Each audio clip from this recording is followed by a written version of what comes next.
What's going on, everyone? Welcome on in to Coffee with Bros. It's Friday. Okay, we're one day away from the weekend. We have Eagles football on Sunday. We also have all sorts of, ridiculous storylines with the Phillies. Here's Bryce Harper hitting moonshots. Here's Bryce Harper having, 5 times on base last night. He was ridiculous. Now, this team pisses me off. They don't make any sense. They really don't. You go down 7-0. You got a bullpen game. You fight back. It's an embarrassment is what it is. But here we are, and I know it. I know what's going to happen. We'll be talking about this team after the weekend because they're going to be closer. They will be better than where they are now when we think about where they are on Sunday afterwards and we head into Monday. It's just ridiculous. I cannot keep doing this, but I will keep doing this because there is no alternative. What's up, everybody? What a show we have today. Last night's Thursday night football game was atrocious, but so damn entertaining at the same time. Of course, the Phillies conversation, Eagles, 49ers, and we will have a Football Friday podcast up later today. So what's up? Amadeo, Christian, Joseph, Arm Zebra, Tyler, Ethan, a dishonorable Jedi. Well, we'll get to that donation in just 1 second. My microphone was on. I don't even think I was saying anything, though. Was I? Was I talking to myself while I was waiting for the countdown to go down? Cheers, everybody, by the way. Let's enjoy this cup of coffee together. Cheers. Oh, I'm getting sucked back in. I already know it. It's nothing new. It's how this works. All right, so we have $5 donation coming in from Dishonorable Jedi. What's up, Rhodes? Love the content. Thank you so much, man. Have to start work momentarily, so won't be able to stay around. Harper, 100% getting that MVP, baby. Also, fly, Eagles, fly. Dude. I'm actually thinking about where he is right now, Bryce Harper, that is, with Fernando Tatis Jr. I honestly really believe Bryce Harper can win it. Maybe I'm just running off of emotions right now, but I was going to say, even if he plays this way and they don't make the playoffs, maybe there's something to that, but I don't know. Making the postseason is pretty crucial. If he leads this team, this version of baseball, to the promised land, to the playoffs, well, then, yeah. I think it's almost no-brainer category at that point. But if they don't make the postseason, it'll be extremely difficult. Fly, Eagles, fly. Also, at the end of that donation, I'll tell you what, I'm feeling pretty damn good against the 49ers. And maybe a lot of that has to do with how banged up San Francisco is. But that's a part of this assessment. On this week, you're facing a team that has a lot of players down, important pieces to their puzzle not available. Kyle Shanahan is a lethal weapon, though, and he knows how to get creative. They still have significant amount of talent on that team, but first home game, a lot of energy. I'll get into it a lot more today and during the Football at 4 podcast later as well. Just looking out, I heard you talking to someone. Oh, yeah, I said God bless you because my fiance sneezed. But anyway, good morning, everybody. What's up, Jason? How are you today? It's funny. I was texting my buddies last night. I texted all of them at the same time. They're all Giants fans. So I just got a text we texted last night. I just said, bruh. And he said, so bad. I have no opinions, nothing to say. Blow it all up. I don't have any words. I did not respond to him last night. And he just texted me right now. Have you ever witnessed something like that? I'm just responding with, I don't believe so. I don't believe so. How are you feeling this morning? All right, so then I texted my other buddy. I said, insanity. I want to throw up. I'm so disgusted. 0-16, here we come. And then I said, well, really 0-17 if you want to play that game. But I hope you're having a great day. That's what I responded with. And then, how about this one? Bruh. I texted all of them the same, the bruh. Dude, I hate everything about it. Unfucking believable. I don't think I can sleep. I cannot find words to describe this. Oh my fucking God, bro. These replays are putting me in a bad place. This is heartbreaking. You thought it was bad in Eagles Town. You thought it was bad when Howie Roseman made a bad draft pick, but then responded in the 7th round by picking the left tackle of the future anyway. You thought it was bad here with Howie Roseman and Jeffrey Lurie. Imagine having Gettleman and Daniel Jones and Joe Judge, special teams guy, where your special teams is going offside as there's an encroachment involved on a field goal that they missed. Unbelievable. Now we got a response. I'm fleeing the state of New York currently, if that answers your question. That's where the New York Giants fans are all at. Plus, they have some of them Mets fans, but no, isn't it normally Rangers? I don't really know how it fully works, but I thought it was Rangers, Giants, Yankees, and then it was Mets, Jets, and that whole concept. But I don't care that much about New York sports.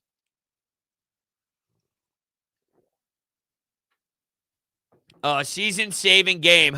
We say that every single week. Oh, here's Ethan, our baseball guy, climbing into the conversation, getting all hyped up about the pinstripes, if you will. Yeah, I know. It's the same thing. Maybe that was the spark plug. Maybe that was the moment. Maybe that was the game we dive back to. I think we already know what series we are going to think about consistently when analyzing the 2021 season. And it goes a little something like this. On the road against the Arizona Diamondbacks when you got your ass swept. That's what we'll go back to. Where was the turning point of the season? We know the turning point. Unfortunately, it's not in a positive direction, though. The turning point was the disaster that happened in the desert. That could be the damn headline, the damn storyline. Disaster in the desert. That's basically what it is. Mr. 89, what's happening? What's up, bro? I think a factor to the Eagles-Niners is how creative Sirianni can be with Hurts, because Shanahan's seen it all in terms of facing mobile quarterbacks. Yeah, I mean, look, Kyle Shanahan is very methodical and very smart offensively in the way he creates some of that movement, and the way that players get a bunch of separation with his scheme is just sensational. So that's more of the Jonathan Gannon versus Nick Sirianni matchup. Nick Sirianni is going to have to get creative, though. Joey Bosa is involved now. It's not just a Jarrett, which was on the Atlanta Falcons offensive line. And after that, basically nobody's, right? Now, D Ford, Armstead, you have to keep an eye out on some of these guys. Their linebacker just got hurt. He's out 6 to 8 weeks or so. That's a huge loss. We know about Mosley, who's tweaked. Their secondary as a whole, their corners, very thin at the moment.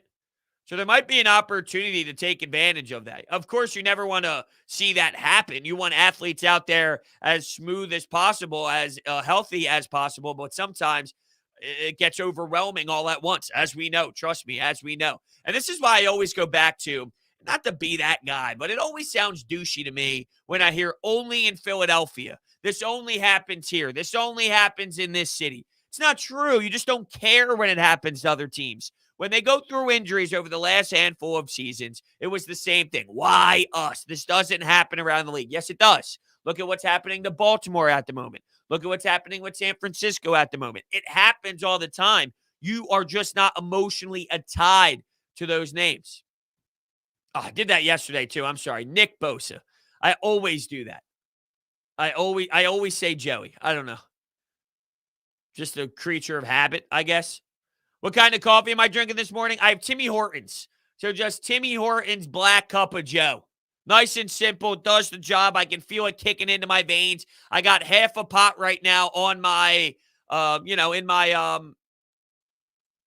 my pot. And yeah, it's staying hot right now because as soon as I'm done coffee with Rhodes, I run right upstairs and pour a fresh cup before I come down here and continue to work.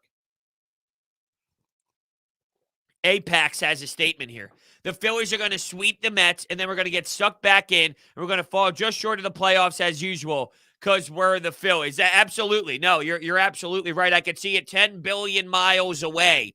Here's the thing. If the Atlanta Braves collapse against the San Francisco Giants, it's just going to make it feel that much, I don't know, it's just going to make it feel that much more real. Because it's like, hey, now you're only, of course, now the Phillies have to take care of business as well. But, this is different. I tried explaining this in my post-game podcast. While you look at the Phillies schedule and you say, stop mentioning the fact that they play the Orioles, the Pirates, the Diamondbacks, the Rockies, it's irrelevant. They constantly lose against those teams. And you're not wrong. I can't deny that. But there's something different facing the Mets. The Mets are even in a worse position than the Phillies. So I could see the Phillies actually handling business against this team. Any other bad team in this league, I don't think I would have the same exact opinion. Because it's this squad, absolutely I do.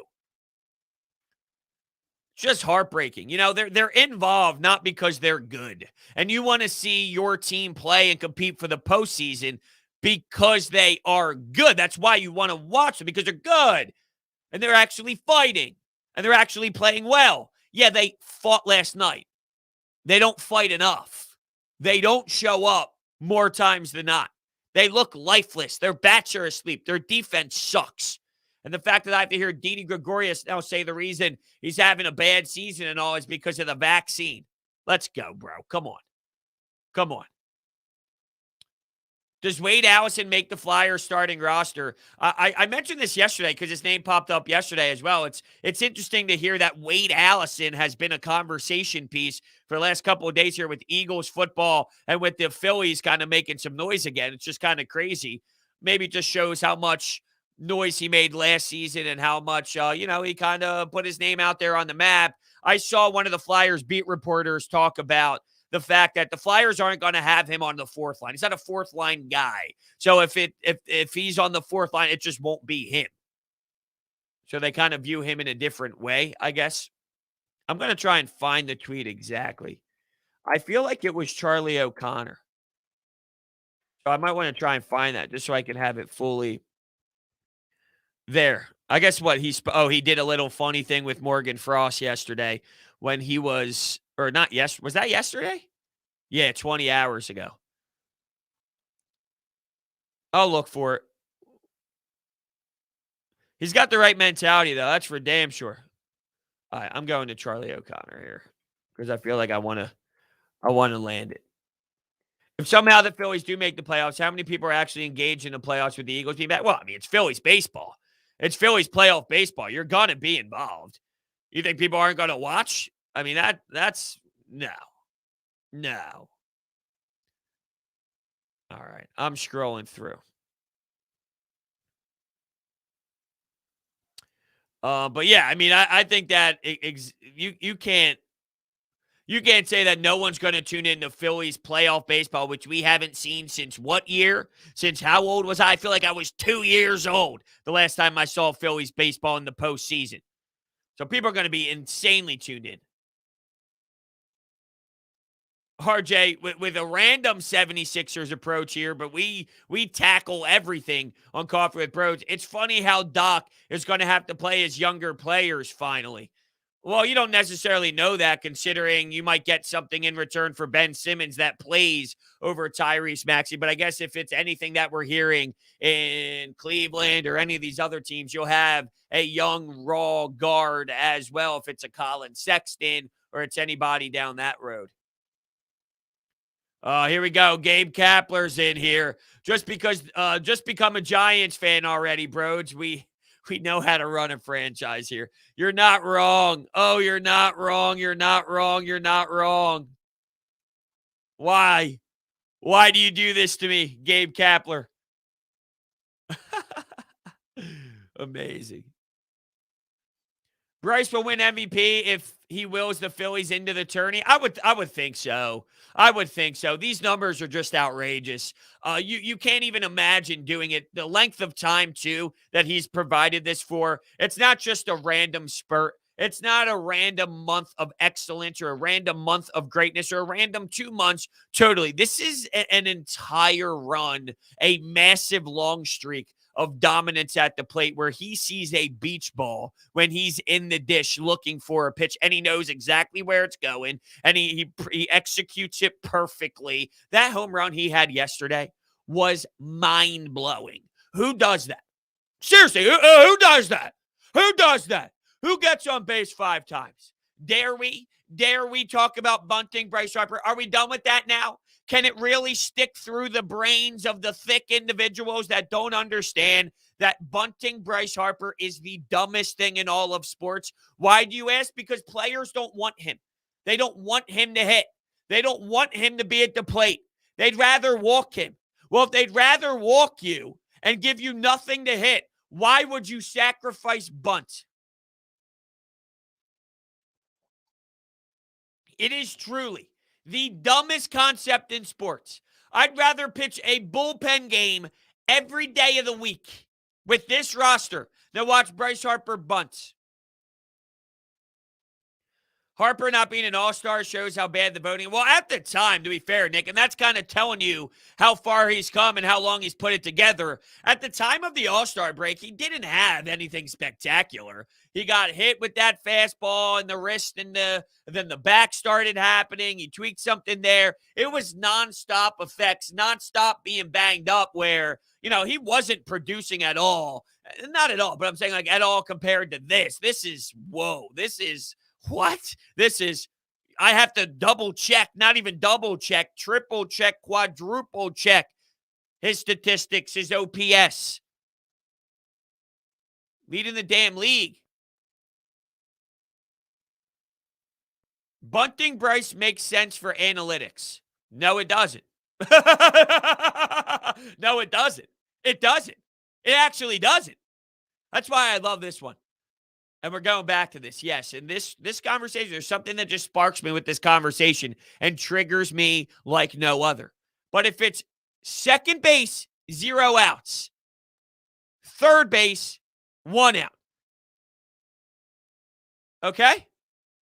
And you tell me they have to manufacture runs, that's why you do it. Getting someone on third base will help you score. But you're wrong. Your theory is right. They need to manufacture runs because they don't score much, because they struggle at times, because there's a lack of generating runs. So, to back that statement up, which is right, you have a better chance at second base with 0 outs. Why? Why bump Bryce Harper? Now, I don't hate analytics at all. Analytics help you out tremendously. You know who uses analytics? The Dodgers. You know where they got that analytics? Friedman. Where did Friedman come from? The Rays. What do the Rays do? Utilize analytics. How much money do they spend? Barely any. Who are they leading? The AL East with the Toronto Blue Jays, the Yankees, and the Red Sox. Analytics are phenomenal and fantastic. Using the wrong analytics, though. That's the problem, and that's what the Phillies seem to do. If you have anything to support your logic, that would be great. You just saying things doesn't mean it's real. So let me know before I continue to have this discussion, and I'll consistently pop you up there if you give me some context here. Let me know why bunting Bryce Harper is supporting analytics. Because I'll tell you all the analytics in the fucking world that say don't bunt Bryce Harper. How about this? He leads the league in OPS. He leads the Phillies in home runs and RBIs. He's one of 2 major league players with a 300, 400, 600 slashing line. He has 7 home runs in his last 11 games. He's on a 12-game hitting streak. Let me know why this team is succeeding. Let me know if it's because of Bryce Harper's bunts or if it's because Bryce Harper's OPS and Bryce Harper's home runs and Bryce Harper's power. Let me know which one it is. So the next time you bring it up, let me get some information. I'd love to hear it. Yeah, he's wrong. Yes, Jim. It's yes. I mean, you're making it seem like great players can't make poor decisions. And he has been lately with the bunting. That's the problem. Yeah, nobody's perfect. I'm not demanding him to be perfect, but that's stupid baseball. There's a difference between striking out or grounding out and just missing a pitch. But doing something that you can control, Bryce, you're way too good and you're way too smart to continue to bunt. So, yes, to answer your question, it is Bryce who's bunting. We know that. Joe Girardi came out the other day and basically said it, and then it was like, I have no comment on it when asked more about what his thought was. It's Bryce Harper. And yeah, he's wrong. It's just that simple. He's wrong. He's right a lot of the times. He's wrong, though.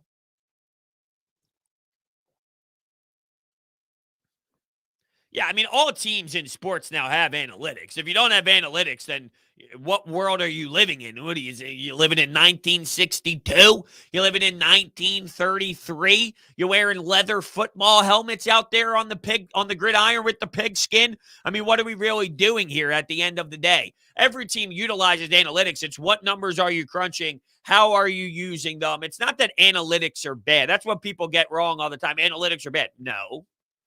The analytics you're using could be bad. That's more of the issue. Even though it seems Joe Girardi goes a ton of gut feel. Yeah, let's go Jose Alvarado, lefty-righty, through the lineup of the Cubs. What happened there? Blown save. Go righty, lefty-righty. I've never seen a team do it as much as the Phillies do, which would be a disaster, honestly, if in today's era you're allowing managers to go gut feel. It shouldn't be that way. And I know Dave Dombrowski's willing to. He said that before, and he says it all the time. Joe has the decision to do this. Joe can do whatever he wants out there. Joe has the decision, and of course, he's known as Mr. What do they call him? Mr. Binder? He's got the binder for all the answers. Well, it seems he's not doing that, and that's why analytics are used, because it gives you better options than gut feel.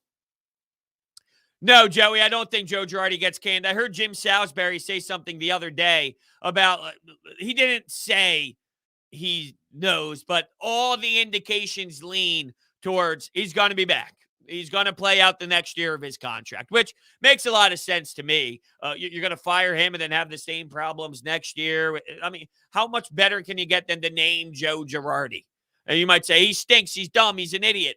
Well, I think the team sucks. That's what I think is going on here. The team sucks. Gabe Kapler goes to an organization that's ran properly, ran smoothly, and their team's rolling. The manager doesn't have as much of an impact as you think. For what a manager does, Joe Girardi is one of the most respected in the game.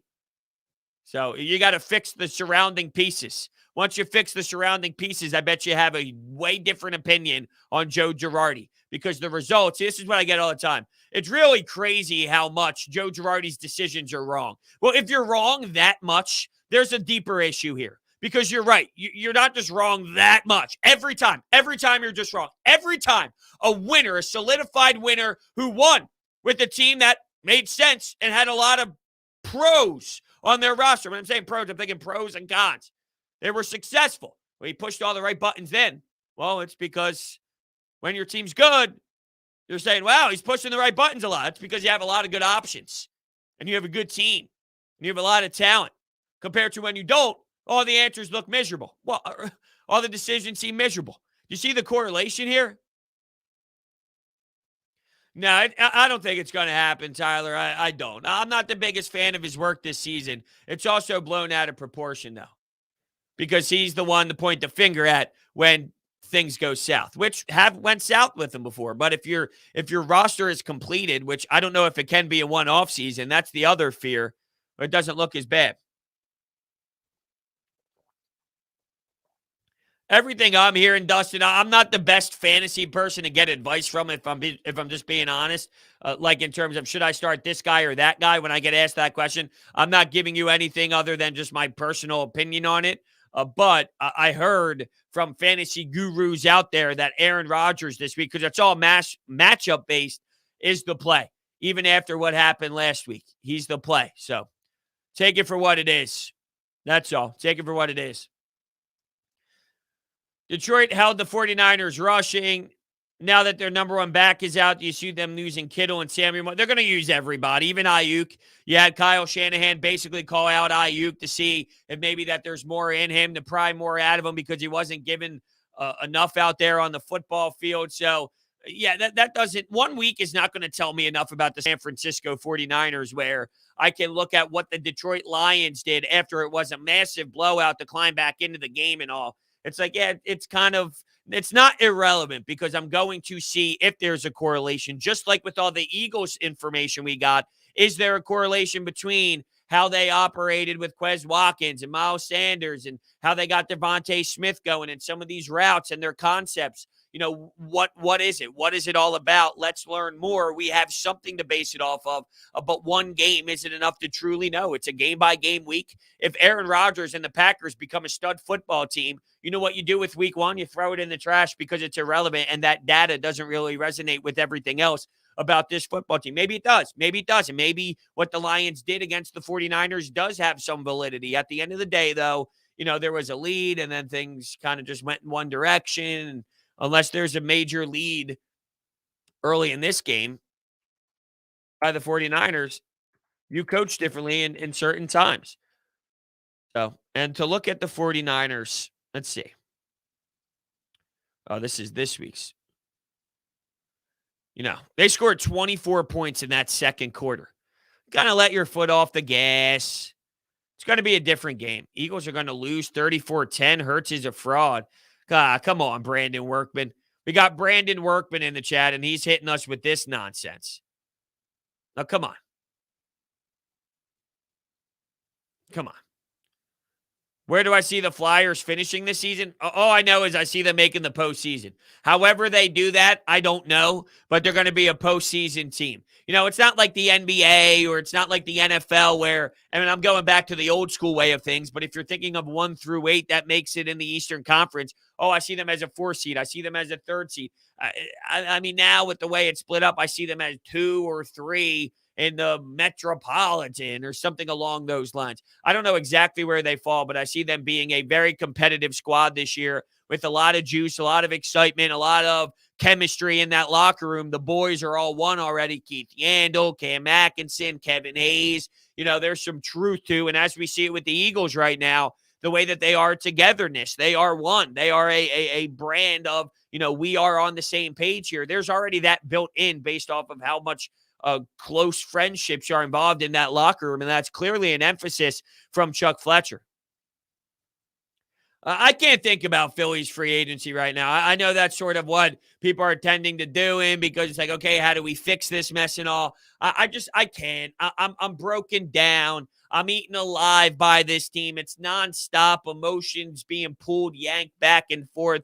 It's just so devastating that I'd have to look through some of the free agency classes or some of the, the free agents on some of these teams and really dive deep into the approach. But it's clear left field. It's clear pitching, left side of the infield. They got a lot of work to do. And it depends on where they are with the luxury tax as well. Oh, yeah, RMC, I'd say if the Flyers don't make the playoffs, that's a big-time disappointment, huge disappointment if they miss the playoffs this year. That would be devastating, quite frankly.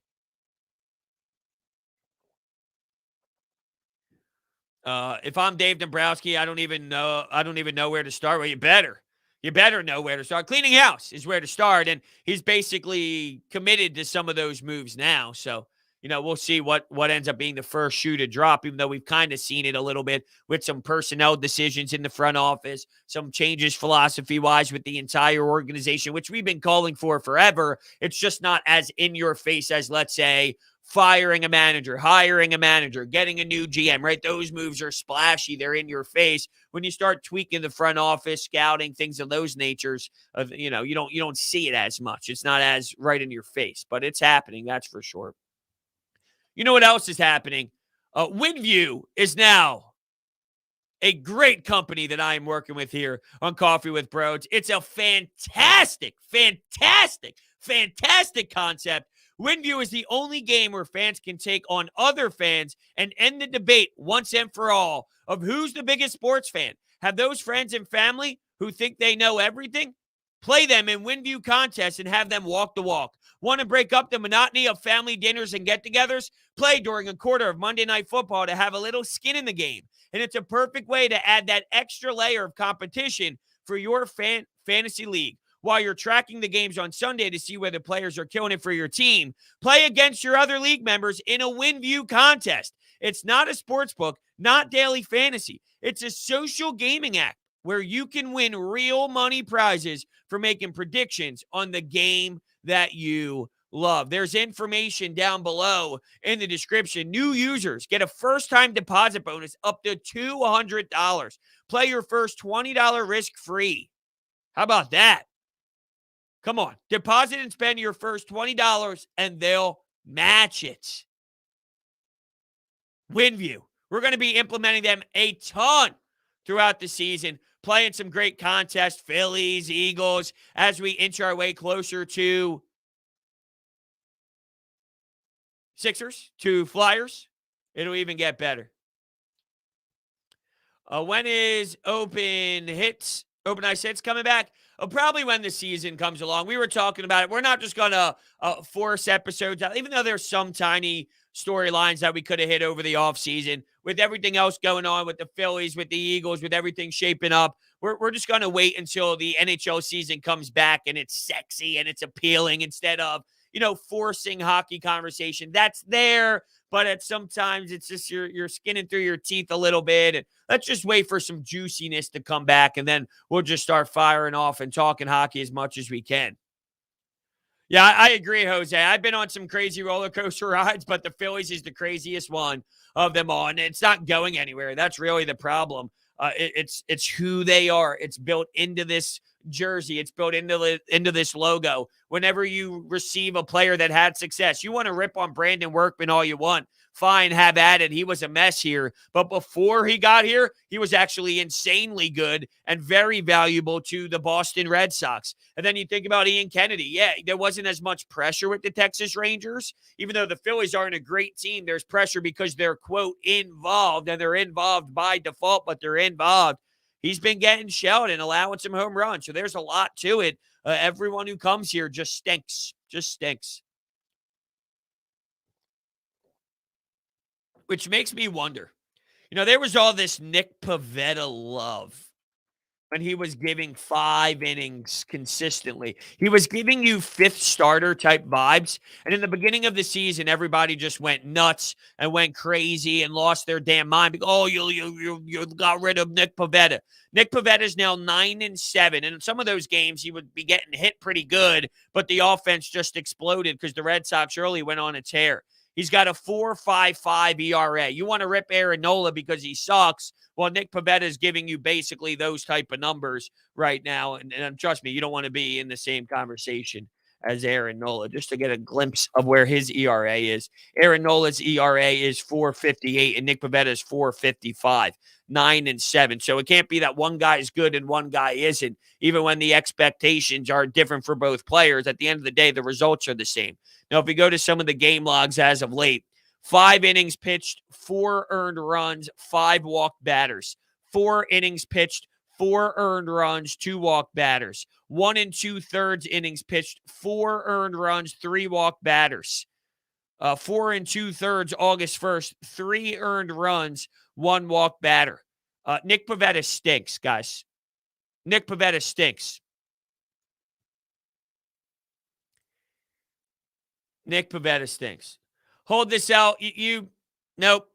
You don't deserve it. You don't deserve to have the chime in. I told you what I was waiting for. You come at me, fine. You're not going to get any more real conversation other than this one until I get the analytical support of Bryce Harper bunting a baseball. Can we all appreciate the end of an era? This is interesting, Pat. Pat says, can we appreciate the end of an era with Vince Velasquez? Joe would rather have a bullpen game than use Vince as his 5th starter. First off, that's not his decision. That's probably more in the Dave Dombrowski department and things of that nature. And Caleb Cotham, I'm sure. That goes way deeper than just this is part of the let's get fresh. Let's get rid of all these same players that we've been screaming about that's been terrible over this journey the last few years. I don't see that being Joe just saying, Vince, you're out of here, right? That's an organizational decision as a whole on how to approach the rest of the season when you're thinking about a playoff push and you have a 5th day where you got to use a bullpen. Trust me, that conversation goes way higher and way over the head than just Joe Girardi.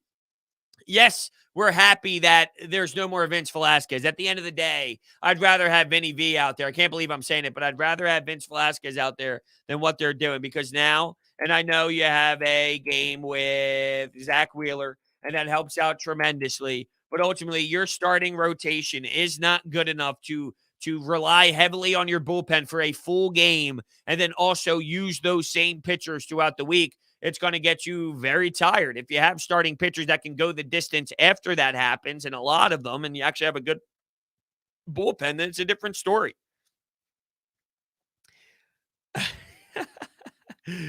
Oh, man. Vinny V's almost at a 6 ERA. I'd still rather have him. Than the bullpen game. What about Matt Moore? Where's his ERA right now? Where finish? He's at a 4. Oh, no, that's his career. 6.29. He's even worse. Oh, man. Jonathan says, I'm all in for the bullpen games, but why does Joe always pull the first guy early? That's the point. That's what you do. That's the strategy. You're not keeping anybody in long term. A bullpen game is, in fact, a bullpen game. You got 1 inning, 2 innings, 1 inning, 1 inning, 1 inning. That's what it is. That's the idea. That's the concept behind it. So you can't say I'm in for bullpen games, but now I'm pissed at Joe Girardi for pulling the first guy. That's what you're saying you're in favor for. I'm not in favor for it or of it when this is your team, when this is your roster. If it's part of your identity and part of your beliefs, then I'm all in and I can get behind it because, once again, I'm all about show me what you believe in, and then I will, even if it doesn't work, like I can get behind, okay, this is your thought. This is it. This is what you're telling us your X and O's are going to be. We'll see if it works, but we understand and we comprehend this is your roster construction. This is why you did this. Right now, it's just like, we got to do that. We got to do that. Chase Anderson, Matt Moore, Vinny V, Spencer Howard. This is desperation. It's not because this is what they believe in. This is, I have no other moves that we have to go with, relying on our bullpen insanely heavily, while we know we need our bullpen insanely heavily throughout our entire starting rotation other than Zach Wheeler. Yeah, I agree here that Samuel says Ranger Suarez is having outstanding year. I don't even know if outstanding is the word to describe it because it's been unbelievable. Whatever role you throw his way. But when you have bad defense and Didi Gregorius can't make a play, which makes him throw an extremely different amount of pitches in the inning, now you have to yank him. It's disappointing. It really is. Yo, what's up, Nick? What's happening? Good morning to you as well. I think they should be sort of hybrid, like 2-3 innings each. Well, there's long relief guys. They don't have any. That's the problem. They don't have any. Some relievers are 1 inning guys. Some relievers could be more of the 2-3 inning guys if you can stretch them out. You don't have that. That's the problem. You have 0 long relief guys. So what you're looking for is what they don't have. So this is what they do when that's the case, and it's brutal. I mean, he's given himself every opportunity to earn another chance, right? I mean, you look at what he did this season when he head into next year and you go through the list, right? You go through each guy individually. You look at the roster. Okay, Bryce Harper, elite. JT Realmuto, extremely disappointing. Didi Gregorius sucked this year. Andrew McCutchen, time to move on. He's old. I'm not bringing him back. Not on that money, not on another contract. Odubel Herrera, and Gene Segura, check mark. Most consistent hitter. I guess Bryce Harper is, but, just steady hitter. Gene Segura is up there. Ranger Suarez. Well, I mean, sheesh. He deserves every opportunity to be in that rotation. But we kind of had this conversation maybe last week or earlier this week. It was, hey, bro, someone reached out in the comment section. Hey, bros, if you run it back next year with Wheeler, Nola, Eflin, Gibson, Suarez, what's your rotation like? The answer is not good enough. Not good enough. Don't convince yourself it is. Don't convince yourself it's not that bad. It might not be, quote, that bad, but since when is that the bar? The bar's not, it's not that bad. We need a good starting rotation. That's not good. It's not good. I'd expect a bounce back from Aaron Nola. I can't imagine having a 4-5-8 season. No way, because that's terrible. And with the 2 strike counts that's happening, the 0-2 counts, getting rocked, he's got to really do a better job with that put-away pitch. But he can't command. So hold on, he's struggling with command, and he's struggling with a put-away pitch. No wonder why. No wonder why. 32 blown saves, and they're still in the race of the life of a Philly fan. Yeah, think about it. They went last year from the worst bullpen we've ever seen with their ERA to, hey, at least they're better, but they're about to break a monster record for blown saves as well. So for as better as it is, and guess what? It's been significantly better. Here's the difference, it seems, right? This is all just gut feel from analyzing what we've seen as we sit here today. You're getting to the 9th and the 8th, and you're blowing it. Before, this team in the 3rd inning would get annihilated, 5th inning would get annihilated, 6th inning would get annihilated, and that's what you saw over the 60-game sprint last year. That's where it became, so mind-numbingly awful. You couldn't even get to the 9th. Now you're getting to the 8th. You're getting to the 9th. You're getting deeper in. It's just, that's when it gets ugly. Yeah, you know what? When I see Robbie Ray pitch, that name was consistently thrown around a little bit. It seemed for a lot of teams over the years, right? What's going to happen with Robbie Ray? And yeah, I mean, that's when he was with the Diamondbacks. Right now, he has a 2.64 ERA with the Blue Jays, and he's 12-5. He's pitched 177 and a third innings. He's got 233 strikeouts, 29 starts. He's been ridiculous, man. He's been ridiculous. Guess what? This whole year has been going by fast. It's September 17th. We're almost into October. Before you know it, honestly, I'll be putting out my Christmas tree. And I'm not even joking, which is the craziest part about it. I'm seriously not even joking. Speaking of not joking, I have something serious to tell you, and that's utilize BetQL. Do you want to get an advantage over your sportsbook? Download BetQL, the only app you'll need to make smart bets. Their model covers everything from spreads, over-unders, and player props. There's sharp data so you can see who the pros are backing. Line movements so you can jump on betting opportunities in real time. Team summaries highlighting previous success against the spread and the over-under. Team lineup breaking news and injury status updates. Plus, you can save all your picks in one place to track their success and winning streaks, as well as view your rank on their leaderboards. Head to the App Store or Google Play Store right now to download BetQL. Enter the discount code BROADS at payment checkout for 25% off any of their subscription offerings. You can find all this information in the description down below. Wheeler is greater than Ray. I would love both. I would love both. Both are fantastic this year. Both are just absolutely fantastic this year. What's up, Sean? What's happening? Phillies need an everyday lineup overhaul, no doubt. If the DH isn't implemented in the NL, what do you do with Hoskins and Bohm? I'll just be honest with you. I can't play with Alec Bohm. If this is what you're going to get from him, you can't play him. He cannot be on your everyday lineup. So you're right. There needs to be an everyday lineup overhaul. You got to fix up shortstop. You have to fix up third base. What do you do with them? You got to pray that he gets better. You got to have a massive offseason. Can you replace him with a real third baseman? A free agency move, a trade type of move, possibly? And then what do you do with him? Maybe he's in the trade if that's the case, or he's playing in the minors again next year. I can't imagine that happening. You trot him out there in left field. That's probably what they do. And it's going to be terrible to watch. It's going to be really bad on your eyes, but they trot him out there in left field, which would be awful. It really would be. It would be another experience of Rhys Hoskins out there.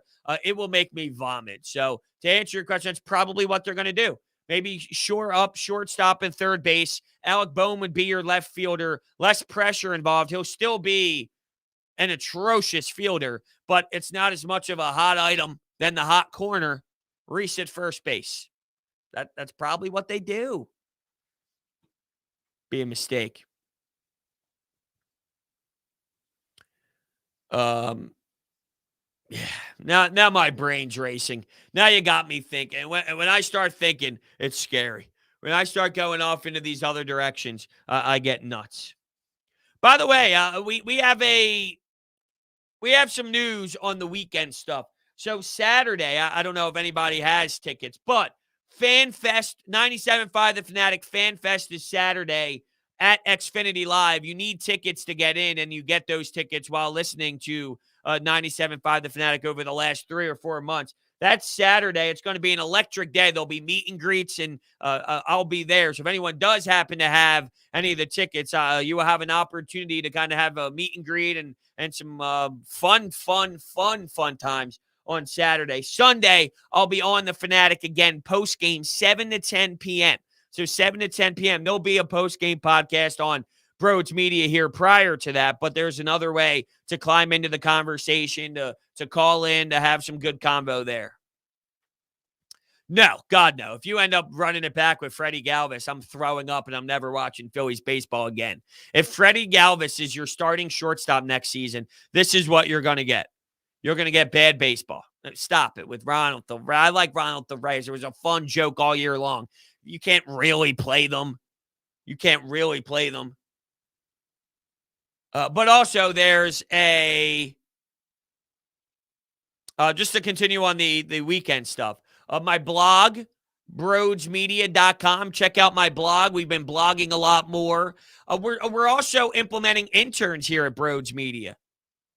So go to Twitter at Broads Media. You might have to scroll down 5 tweets or so, but there's information on a Twitter intern, a TikTok intern, I'm getting a phone call here, a blog intern. Sorry, I'm getting sidetracked because I feel like I'm going to have to call this number back pretty soon here. But yeah, there's a lot of information to throw your way. But no, Freddie Galvis is a part of this next year. I'm throwing up in my mouth, unfortunately. Hopefully Stott is ready for next year. I don't know if he's going to be ready for that type of jump. It would be fun to watch him because it's a name that you have high hopes for. But once again, in terms of competing, you're not competing legitimately with Bryson Stott being your everyday shortstop next season. I want a veteran professional. I want a real professional shortstop. And I thought you'd have that with Didi Gregorius, but he's just been embarrassing this season. And his comments kind of rub me the wrong way. Normally, I'd take that out of it, but I mean, come on, what are we doing here? You've just been bad. You've been bad. That's what it is. You've been bad. And maybe there's an injury involved with it, but don't tell me it's because of the vaccine and that's why you're struggling.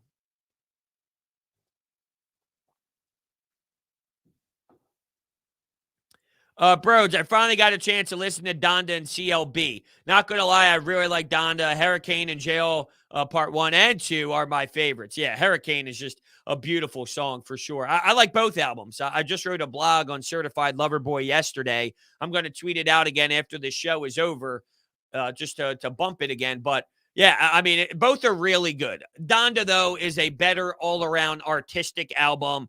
If you're interested in listening to sounds and perfect production and a mind-blowing Kanye West experience. And if you're looking for something more chill that you just let rock from top to bottom, you don't have to worry about anything. It's just going to be good, solid Drake music, just solid, good Drake music.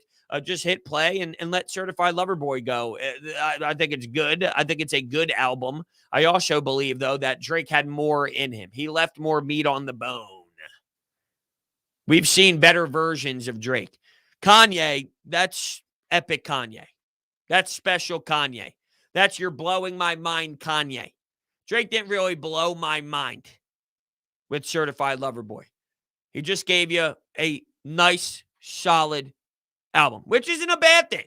It's not a bad thing. When you put out so much elite work, eventually, there'll be, but Scorpion was in the solid category. This is now in the solid category.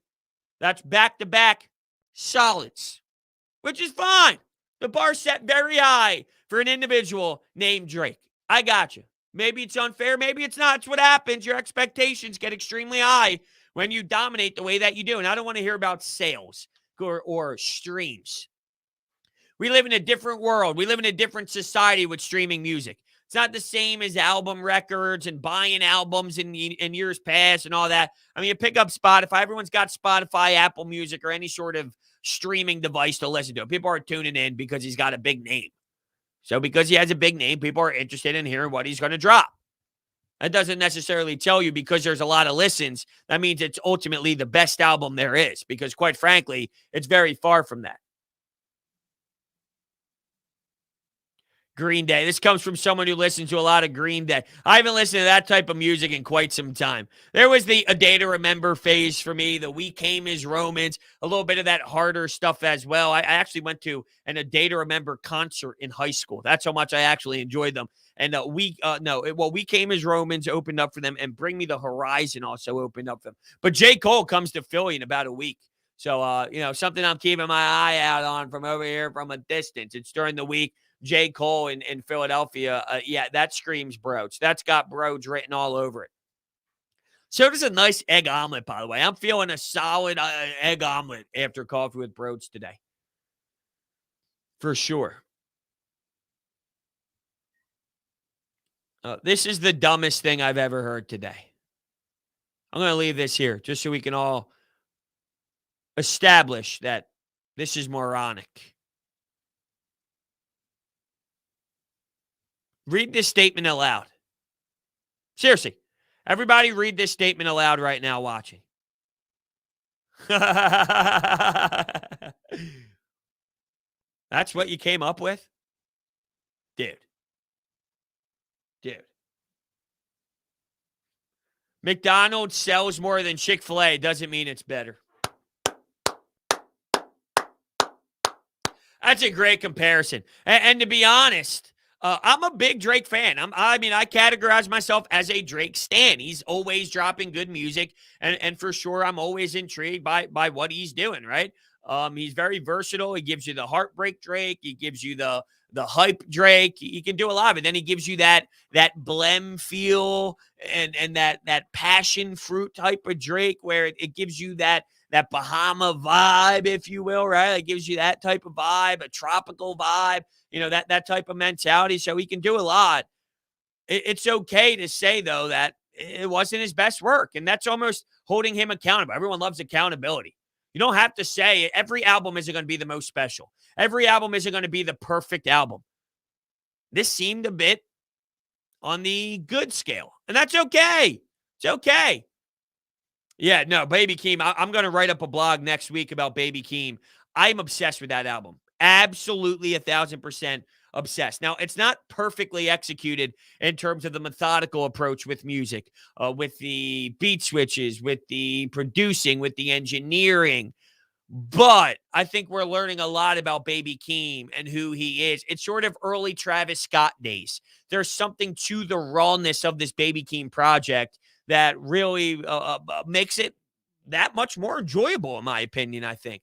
But the beat switches are insane. He didn't overutilize Kendrick Lamar, knowing that they're cousins and that they're related. He perfectly threw it in there throughout with the handful of tracks. I like it a lot. I like it a lot. Yeah, dude, I know. That Washington football giant, that's insane, right? The Darius Slayton miss, that has to be caught. The touchdown that was called back because of the, was it a holding call that happened where Daniel Jones ran it in and they called it back and then they ended up settling for 3 instead. The amount of field goals that were called, though, a very soft approach from the coaching aspect, trying to kick some field goals. That's not how you win in today's era. There's times for it. There's times to be smart with it, and then there's times to put your foot on the gas. I thought Joe Judge was soft in that area. What else was there? I mean, you can talk about the encroachment on the missed field goal, the fact that you missed the field goal to begin with, then you get a second chance. Top of the morning. Yeah, it's stuck in my head, especially when I scroll through TikTok and you see the top of the morning. I was singing it earlier. I actually have my Beats pill right here, and I was kind of giving it a little how do you do before I started today. Let's see. What do we got here? The last song played was Range Brothers. First off, this beat.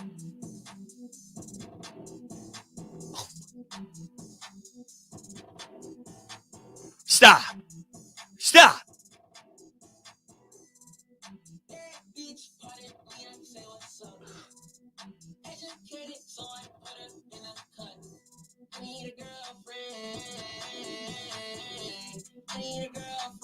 I love this right here. This is pitch. I love the pitch. Once he goes high, it's insane.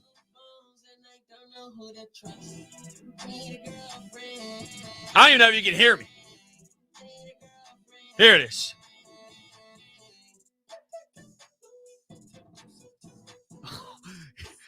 He gets up there. I love that. I think that's great. I love that. Yeah, Kendrick's going to put on a show for us. There's no denying it. He's literally going to put on a show for us. How's the puppy doing? Thanks, Joseph, for asking. A lot better. It's been overwhelming just in terms of training a puppy again, but it's starting to calm down a bit. I think it's trending in the direction of the 5-year-old dog is getting accustomed to her, and it's getting a little bit better. But yeah, I think G-Eazy, by the way, I know we're getting all sidetracked and thrown around a bit here, but G-Eazy drops in 1 week. I think it's the 24th. I like G-Eazy a lot. I think he puts together really good music, really good work, a lot of good vocals involved. I think he gets a lot in there. I'm a big fan of G-Eazy, so I'm excited to hear what he has to bring to the table. It's one of those where it's sort of a curveball. You don't know what direction necessarily it's going to be. And I mean, you can look at some of his other albums and understand his style, but he's not mainstream. So he's not the Drake, the J. Cole's, the Kendricks. So yeah, I'm interested for that as well. But with that being said, I want to thank everybody so much. We completed another week. Every time a Friday rolls around, I'm like mind blown that we just kind of created an whole another week of content together.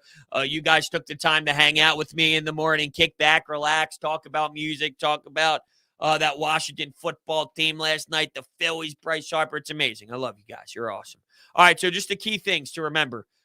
We have Coffee Approach, a Football Friday podcast dropping today. And, of course, Phillies Mets begin.